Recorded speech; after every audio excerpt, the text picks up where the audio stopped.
Hey, so what's up, guys? It's your boy Patience, and I started coming at you guys with a little new one. So in this one, I want to talk a little bit more about Fable, as they did a little showreel case that extended beyond what they had showed us about 2 to 3 days ago on the Xbox showcase. Now, can't lie, I was satisfied with what I saw. Ironically, where the game is pitched is in the same location in which I'm currently living, which is in, I believe it was West Yorkshire.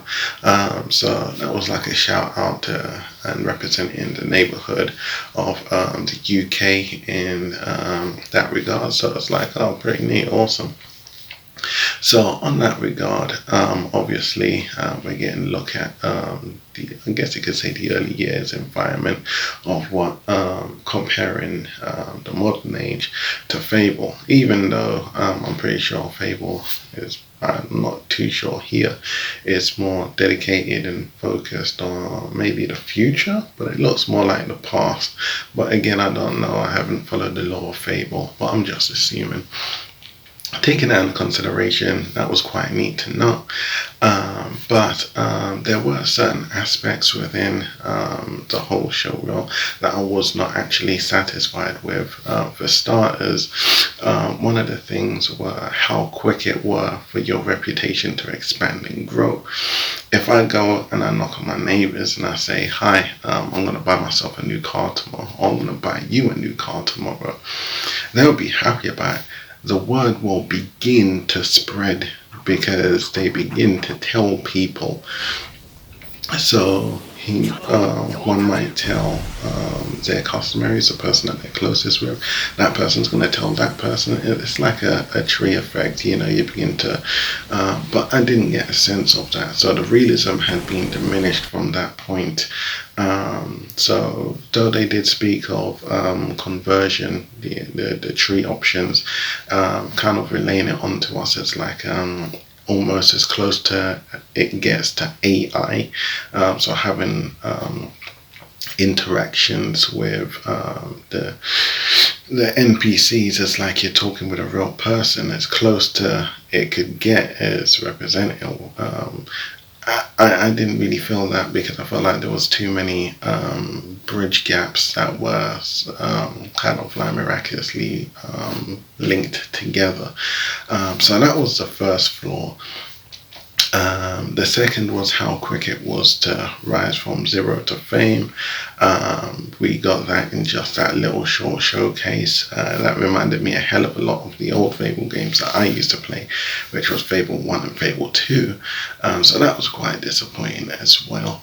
The foliage looked not so bad. But obviously, I believe that Xbox should be able to handle a hell of a lot better. But it was most certainly decent enough for me to say it was investable. And there were other aspects like when he started engaging with the law officials, knowing that they would just keep spawning in, which was another very important aspect because that lets me know that the areas in which you kind of state your province, there's no real population count. So if you kill a person, or if someone grows old and dies, or if someone dies, or if an accident was to happen, the law, you're not going to really, get a gravestone for someone. You're not going to put flowers at their grave. You don't miss that person. There's no real connection. There's no real bond. So that was another aspect. This is aspects of technology that I think we should be focusing on and exploring how we actually engage with people, interact with people. I believe, especially in the areas that I'm living in now, that's a strong key aspect of our personalities that we do need to work on a lot, especially being in West Yorkshire and knowing that game is based in Yorkshire. So that's something that I think not just based on that fact alone, but all games should be trying to focus on, which is strengthening the user interface with AI. artificial intelligence. When I say artificial intelligence, I don't mean scripts, guys, not writing down something in order to activate an action that we may engage with or interact with, but allowing our devices to actually grow its own awareness, to know that it's in a conversation, an engaging conversation, an active conversation, and how to respond to everyday needs. So I might say, hi, how was your day? I'm speaking to my computer. My computer acknowledges what I'm saying and in turn responds to me in the most accurate way possible for that personal NPC. So this personal NPC player is affected by the world that is around him and her. Will this child go to school today? They did try to bring this out, and I felt like it's in its very baby stages, but it's something that needs to be, I believe by now it should be at like mediocre level, but we're not seemingly focused on that aspect. AI is the future, but I don't seem to be sensing any of that in our modern day gaming. Nvidia obviously has a lot of AI interface, AI components within their graphics cards and their softwares. I don't think we're necessarily utilizing any of these powerful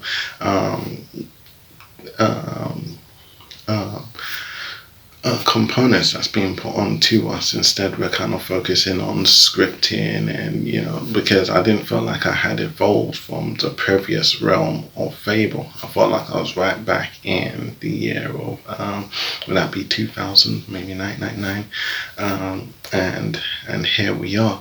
It's just the exact same game. The same with Halo, even though it was the campaign. Because they kind of like refreshed it, but it's just the exact same thing. My argument with this is these games will sell for premium prices. If you go back to my channel, it's the same thing with Nintendo. They come out with a Nintendo Switch and these games are selling for the same premium price you will have for X-Plane 12, Microsoft Simulator. These are games that are simulating the real world as real as it gets. I'm pretty sure you can fly around the entire planet, and then you have space simulators such as Elite Dangerous and Star Citizen is steadily becoming quite the space simulator itself. The idea is knowing what you're asking for. If I'm playing a game that I've played maybe 20 years ago, 30 years ago, 40 years ago, why am I spending premium prices on it today? What am I learning? What demand has been achieved? What have you listened to? And what am I investing into? So these are the aspects that I try to approach, not just to gamers on my channel, viewers, and also to developers. If you're going to make a 2D game and all I'm doing is punching and kicking, then where's the benefit? What is the what's the future? What's the advanced step? We might see damaged clothing, we might see worn and torn shoes, our skin. We get older. I'm familiar with that from the old Fable games. Your skin might flake away as you become evil, etc. So this is nothing new to us. It's things that we have seen before. So I like the business aspect again, which is another mechanic that we were familiar with the old school titles, because you could buy a business, you could buy a pub, you could make profits, you could rent places, you could kick people out. But we know in the real world that business plays a stronger role. There's a lot more fundamentals, there's a lot more technicality that goes into not just running a business, but keeping your business strong and firm within the business environment. There's other businesses working around you. So we know that it gets deeper in that level. We know that relationships get deeper in its own level. You have to really engage with a person, be caring for a person, be there for a person. It's not just I like you and you like me. I'm going to buy you flowers today and then we're going to go to bed. there's a hell of a lot more that goes into that. There's a hell of a lot more that goes into friendships, not just using a person to help you, because they might say to themselves, oh, so that means when you did that nice thing, you was only thinking about yourself. You're not a real friend. Maybe they say, oh, it's kind of nice that you helped me. They're not looking at the bigger picture. So taking these things into, and as the player, we got to be wary and cautious of who we speak to, which is another strong aspect of our everyday relationships. You might think that it's okay to just drive as fast as you like down the street, but when you went speeding around that corner, you was completely unawares to the fact that you allowed two cars, or you made two cars crash into each other as one had to swerve out the way from bumping into you. The result of that was a family died, or a bunch of family members died. Now, the repercussions will fall onto the person that swerved, and but then you are also liable to receive a lot of negative feedback as well, because obviously the reason why I swerved out of the way is because there was a guy speeding my way. So once that investigation plays its fruition, your name's gonna pop up, and you're gonna receive a little bit of that blemish. So these are the things that we want to kind of look into. I personally believe these were the things that I did not feel like I was seeing in Fable. I would have liked to have known that the population was a real population, that there's your population could grow and expand, and that it could diminish, especially if you could go to war. This tells me that there's no war in Fable.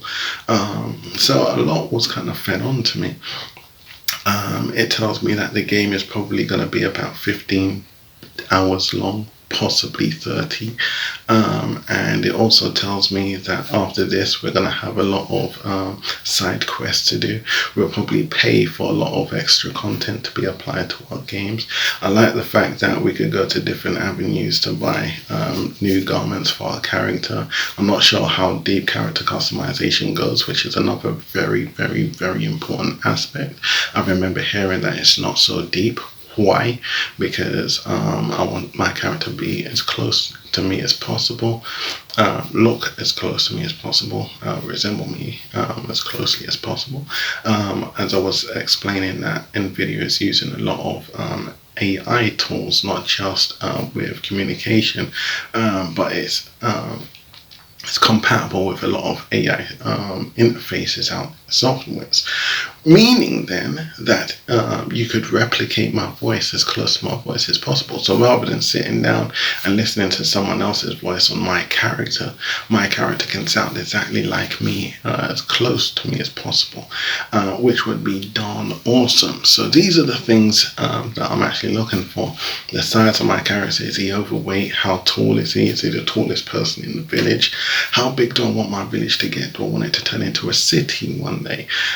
Fable is practically a small piece of content in consideration to titles like Elite Dangerous and Star Citizen, and Microsoft Flight Simulator and X-Plane, where you can go flying vast distances regardless of the algorithms that they use to achieve this.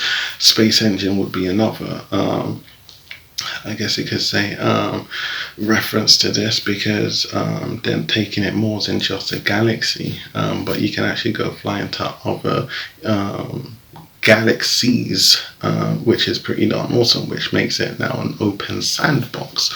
An open world is obviously being able to scale the entire world. No matter which way you go, nothing is locked off from you. Free roam is, you might have a whole country, but you only have so many places you can access, or so many places that are accessible to a player.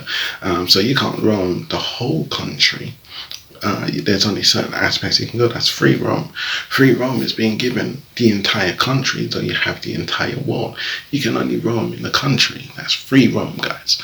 So these are the things that I think need to be strongly looked into. I haven't seen no bows. I didn't see no water physics. What will we be doing with water physics? What will we be doing with genomes? So why will we be engaging with foliage? which is another great aspect where we'll be cutting down trees to build houses. Is there crafting? How deep does the financial aspects go within the game as to the business aspects? Will we be buying and selling? Will there be different currencies, etc., etc.? Though it was nice to see, it is a small title in comparison to other titles out there. So my point being is, if it's so small, why is there so little invested into it? I want to see a hell of a lot more. So taking that into consideration, pricing the games is something that needs to be considered. I'm assuming the price of this title is going to be anywhere from £60 to £70. This is from my assumption based on the fact that Fable is a popular name, and a lot of its previous titles, if you ask me, has not been necessarily gold standard. So taking that into consideration, I would like to see where this goes. I would like to see where it goes from, I guess you could say, player reviews of what we've seen thus far. So I do try to keep myself bracketed with the amount of information that I do put out there. But if I feel like I'm being highlighted in any way, so as to produce more content for more insight, then we will get a finer understanding of exactly what it is I'll be talking about. So anyway, guys, it's your boy Patience. I hope you like what you be seasoning and herzing. I will give a little shout outs to other titles that I've been looking at and paying keen interest to. I'll leave it flowing at the end of the video. Your boy Patience, over and out, guys.